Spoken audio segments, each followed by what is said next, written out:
Welcome to steno dictation. अगर आप हमारे चैनल पर नए हैं तो हमारे चैनल को सब्सक्राइब करें और बेल आइकन ज़रूर दबाएं। डिक्टेशन 5 सेकंड बाद शुरू होगा। स्टार्ट।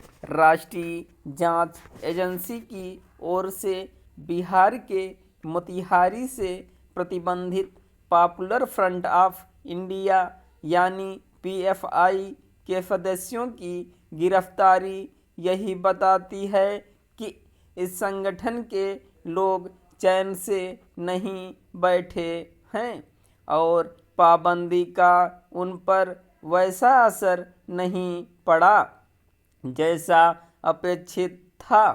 प्रतिबंध के बाद भी पीएफआई सदस्यों की अतिवादी गतिविधियां देश के किसी एक हिस्से तक सीमित नहीं हैं।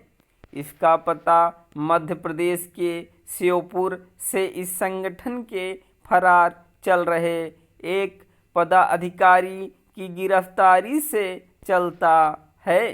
इसके कुछ दिन पहले पीएफआई से जुड़ी एक युवती को इंदौर से गिरफ्तार किया गया था। सच तो यह है कि पीएफआई पर प्रतिबंध लगने के बाद से उसके सदस्यों की गिरफ्तारी का सिलसिला कायम है। देश के विभिन्न हिस्सों से उनकी गिरफ्तारी यही बताती है कि वे दक्षिण से लेकर उत्तर भारत तक में सक्रिय हैं। स्पष्ट है कि इस प्रतिबंधित संगठन के सदस्यों के खिलाफ और सख्ती की आवश्यकता है। उन तक यह संदेश जाना ही चाहिए कि वे गुपचुप रूप से सक्रिय नहीं रह सकते, क्योंकि इसकी आशंका है कि प्रतिबंध के बाद पीएफआई सदस्य किसी अन्य संगठन के जरिए सक्रिय हो सकते हैं। इसलिए उनकी कड़ी निगरानी आवश्यक है। इसमें सफलता तब मिलेगी जब राज्य सरकारें पीएफआई से जुड़े रहे लोगों की गतिविधियों की गहन छानबीन करेंगी। केंद्रीय एजेंसियों के साथ राज्य सरकारों और उनकी पुलिस को पीएफआई को लेकर इसलिए सतर्क रहना होगा क्योंकि वह केवल आतंकी समूहों से मिलकर विध्वंसक गतिविधियों को ही अंजाम नहीं दे रहा था, बल्कि देश को इस्लामी राष्ट्र बनाने का षड्यंत्र भी रच रहा था। यह षड्यंत्र रचने वाले पीएफआई सदस्य भी बिहार से गिरफ्तार किए गए थे। पीएफआई पर पाबंदी लगाए जाने के बाद से अब तक उसके करीब 400 सदस्य गिरफ्तार किए जा चुके हैं। इस संगठन ने अपना जाल पूरे देश में फैला रखा था और कई सहयोगी संगठन भी बना रखे थे।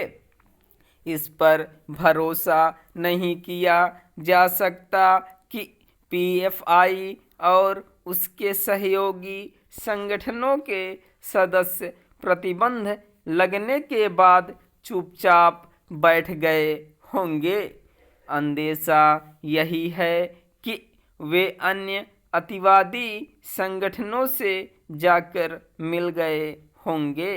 इसकी अनदेखी नहीं की जा सकती कि देश में पीएफआई सरीखे अन्य अतिवादी संगठन भी हैं।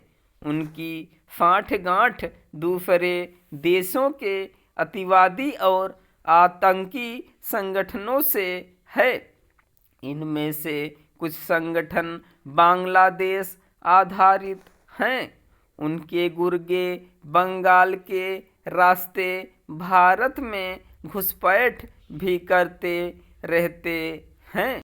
यह भी किसी से छिपा नहीं कि बांग्लादेशियों की घुसपैठ का असर असम और बंगाल के साथ बिहार एवं झारखंड में भी दिखने लगा है।